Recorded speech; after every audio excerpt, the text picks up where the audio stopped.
झांसी में जनपद के ग्राम पलिंदा में रामशंकर तिवारी के निवास पर प्राकृतिक खेती को लेकर एक बैठक आयोजित की गई, जिसमें प्रशिक्षण एवं कार्य योजना पर चर्चा हुई। इस अवसर पर गौ सेवा आयोग के अध्यक्ष श्याम बिहारी गुप्ता ने किसानों के लिए कई नई योजना का लाभ पहुंचाया। इस कार्यक्रम के दौरान उन्होंने 15 ग्रामीणों को ड्रम सेट वितरित किए गए व बायोगैस संयंत्रों का भूमि पूजन भी किया। इस योजना का मुख्य उद्देश्य किसानों को कृषि कार्यों में मदद और स्वच्छ ऊर्जा प्रदान करना है। योजना के तहत 50 ग्रामीणों ने आवेदन पत्र भरे थे, जिसमें से पहले चरण में 15 ग्रामीणों को ड्रम सेट दिए गए हैं। अब तक कुल 30 ग्रामीणों को इस योजना का लाभ मिल चुका है। श्याम बिहारी गुप्ता ने बताया कि जल्द ही बाकी किसानों को भी इस योजना का लाभ मिलेगा। इस योजना से किसानों को उनके कृषि कार्यों में आसानी होगी और साथ ही पर्यावरण संरक्षण की दिशा में भी महत्वपूर्ण कदम उठाए जाएंगे। इस अवसर पर श्याम बिहारी गुप्ता ने 2 बायोगैस संयंत्रों का भूमि पूजन किया। यह बायोगैस संयंत्र जैविक अपशिष्टों के सही तरीके से निस्तारण में मदद करेंगे। बायोगैस के उपयोग से किसानों को स्वच्छ ऊर्जा प्राप्त होगी, जो उनके जीवन स्तर को बेहतर बनाएगी और प्राकृतिक संसाधनों का संरक्षण होगा। इसके अलावा क्लस्टर योजना के तहत 50 किसानों को प्राकृतिक खेती के लिए एक समूह क्लस्टर बनाया जाएगा, जो एक दूसरे के साथ मिलकर खेती करेंगे। IIT से भी तो बहुत भाग्यवान है या किसी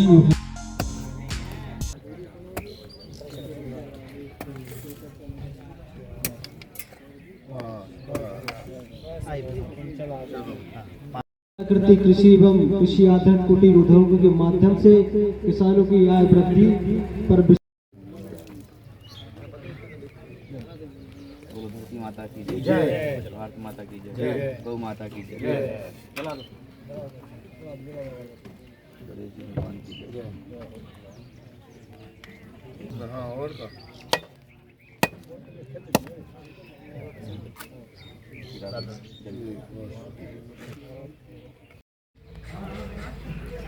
का लोग सब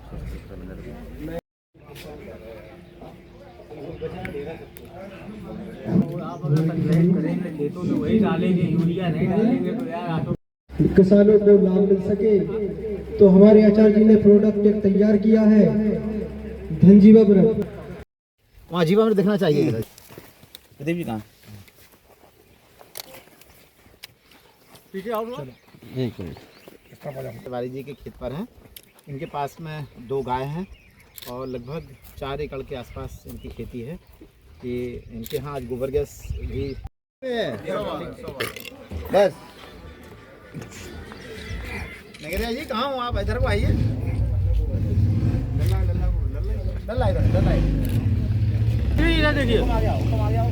देता हूँ आदरणीय संजय पहाड़िया जी को, कि जिन्होंने अपनी पूरी टीम को इस गांव में लगा रखा है और काफी समय से एक परिवार का सर्वे हो रहा है। और हमारे कृषि विभाग का गौ आधारित प्राकृतिक खेती, उसको जब योजना ही चालू हुई थी, सौभाग्य से मैं गौ सेवा आयोग के अध्यक्ष के साथ साथ प्राकृतिक कृषि बोर्ड भी अभी बना है 1 महीना पहले। माननीय मुख्यमंत्री जी उसके अध्यक्ष हैं। प्रदेश से 2 किसानों को उसका सदस्य बनाया गया, उसमें एक मुझे भी माननीय मुख्यमंत्री जी ने सदस्य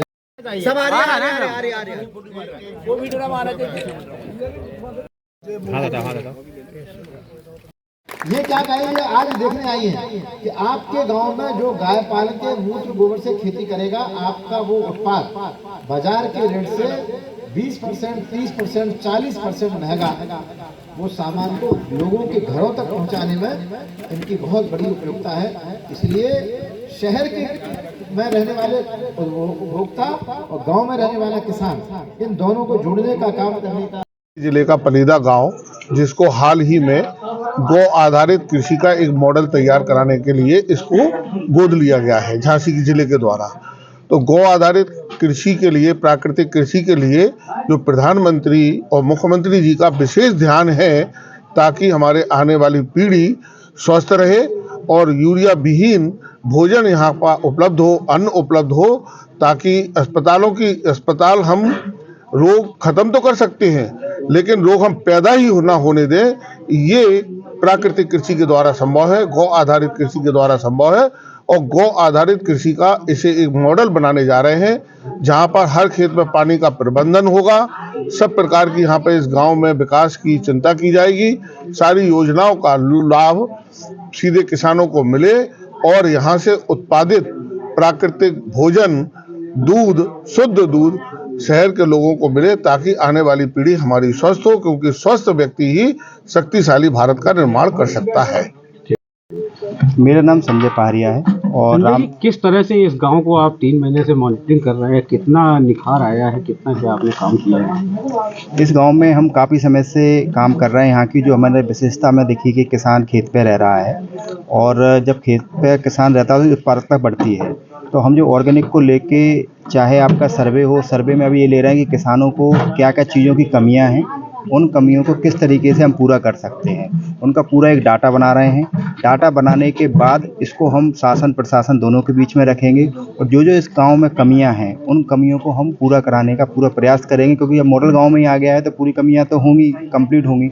इसके बाद भी जैसे काफ़ी चीज़ों की, जैसे कोई प्रमाण पत्र है या कुछ है, तो हमारा ये भी रहेगा कि आगे चल के कोई कंप्यूटर वाला लड़का भी यहीं बैठे, तो जो भी ऑनलाइन डॉक्यूमेंट्स होना वो यहीं से उनको करे, जिससे कि उनको बाज़ार में भटकना पड़ना पड़े। तो हम इसके लिए जैसे अधिकारियों से भी कांटेक्ट करना है कि किसी का काम पेंडिंग पड़ा है, कोई प्रमाण पत्र नहीं बन पा रहा है, तो हम प्रयास ये करेंगे कि उनका काम, जो परेशानी होती है, कम से कम पहले गांव को हम ऐसा मॉडल बनाएं कि ये सारी परेशानियां दूर करें।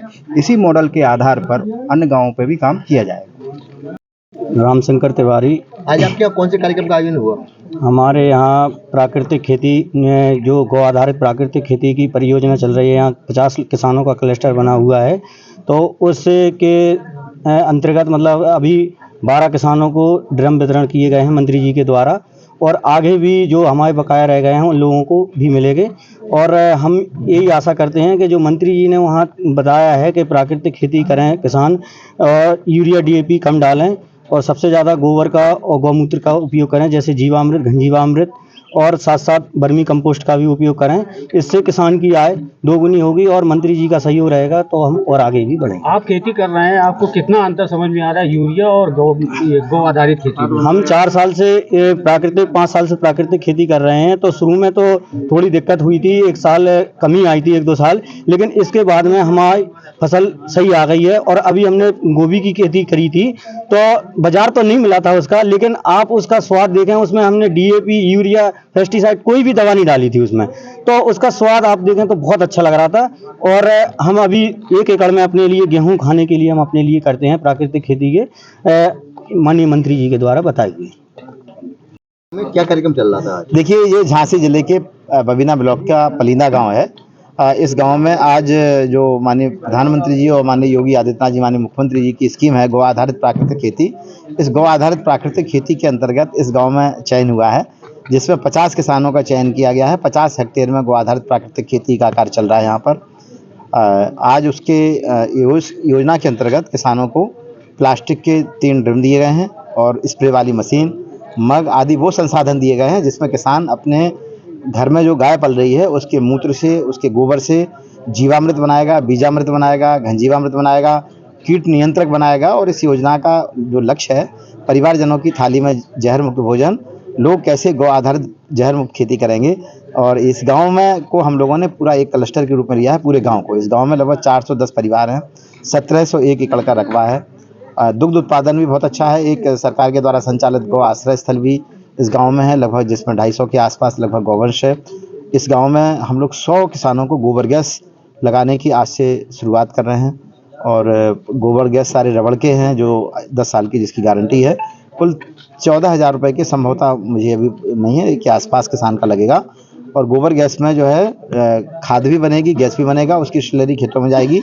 और यहाँ से जितना भी अनाज, फल, सब्जियाँ पैदा होगी, वो झांसी में रहने वाले लोग जो केमिकल फ्री भोजन चाहते हैं, जो चाहते हैं कि उनके बच्चों को जहर ना खाना पड़े, उनके घरों में सीधे प्रतिदिन यहाँ की सब्जी, दलहन, तिलहन, आटा, मसाले, दूध, घी, दही यहाँ से जाएगा। मंत्री जी, बुंदेलखंड सूखा कहा जाता था, आप यहाँ पर प्राकृतिक खेती करा रहे हैं, मुख्यमंत्री जी इसके लिए कितना संजीदा है? देखिए, आप सौभाग्य समझिए कि 2017 के पहले जब योगी जी की सरकार नहीं थी, तब यहाँ पर पानी का संकट था। आज पानी की ये स्थिति बनी कि पूरे बुंदेलखंड के समस्त गांव में लगभग 1.5 फुट वाटर लेवल ऊपर आया है, खेत तालाब बन रहे हैं। और ये कोई कहेगा कि बुंदेलखंड में सूखा है तो मिसमैनेजमेंट था। इजराइल में 275 mm से लेकर 300 mm पानी बरसता है, और यहाँ पे बरसता 800 साढ़े 800 मिलीमीटर पानी। इजराइल से ज़्यादा पानी बरस रहा है। इजराइल के लोगों ने कभी मांग नहीं की हमारे पास पानी नहीं है। भी यहाँ सपा शासन में पानी की ट्रेनें आई थी। अरे भाई, उनका ध्यान किसानों की तरफ नहीं था। अब सरकार का ध्यान किसानों के खेतों पर है, किसान खेत पर हम लोगों का एक अभियान है। इस गांव की जो विशेषता है वो पूरे देश को हम बताना चाहते हैं आपके मीडिया माध्यम से, कि इस गांव में 300 के लगभग परिवार खेतों पर रहते हैं। और आप गांव में जाके आप देखिए, आपने देखा है कि ऐसे लगता है कि बिल्कुल हरा भरा किसान खेत पर रह रहा है, वहीं उसके जानवर रह रहे हैं, गाय भैंसे रह रही हैं, बकरी रह रही हैं, उत्पादन बहुत अच्छा हो रहा है। इस गांव को आप इस पर बनाने जा रहे हैं, मगर इस गांव में एक शमशान घाट भी नहीं है। देखिए, इस गांव में कल मेरी डीपीआरओ से बातचीत हुई है, कल आदरणीय डीएम साहब से बात हुई, सीडीओ साहब से बात, पूरा प्रशासन था, माननीय हमारे उप मुख्यमंत्री माननीय केशव मौर्य जी आए हुए थे। इस गांव की पूरी चर्चा हुई है। इस गांव में शमशान घाट भी होगा, विवाह घर भी होगा, इसकी जो छोटी छोटी सड़कें बची हुई हैं, अधूरा काम, वो भी होगा। और सबसे बड़ी बात जो है कि यहाँ का जो चारा उत्पादन के लिए की जो भूमि है, लगभग 12-14 एकड़ 16 एकड़ के आसपास है, उसमें पानी की अभी व्यवस्था नहीं है, तो चारा उत्पादन प्रॉपर नहीं हो पा रहा है। तो यहाँ जो नाला निकला हुआ है, नदी जो है उससे जो बह रहा है, वहाँ से पानी वहाँ पर जाएगा, लिफ्ट होके जाएगा, जो भी जाएगा। लेकिन डीएम साहब ने कहा कि हम पानी की व्यवस्था को हम कराएंगे, और कोई भी खेत ऐसा नहीं रहेगा जहाँ पानी की कमी होगी। कोई भी खेत, इस गाँव में पूरी तरह से सुरक्षा की व्यवस्था, बहुत अच्छा गाँव है, और जो है दुग्ध उत्पादन भी बढ़ेगा। और यहाँ पर यूको बैंक के माध्यम से हम 3 लाख रुपए से लेकर 3 करोड़ रुपए तक का, जिन लोगों को दूध उत्पादन के लिए पशु पालना है, पक्का कैटल शेड बनाना है, बायोगैस लगाना है, एग्री इंडस्ट्रीज लगाना है। और कल हमारे माननीय मंत्री जी माननीय केशव मौर्य जी ने निर्देश दिया है कि इस गांव में जितने भी स्वयं सहायता समूह बने हैं, उनको आप एग्री इंडस्ट्रीज लगाने के लिए अलग से प्रपोजल बना के दीजिए। हम इसके लिए इस गांव में किसी तरह की पैसे की कमी नहीं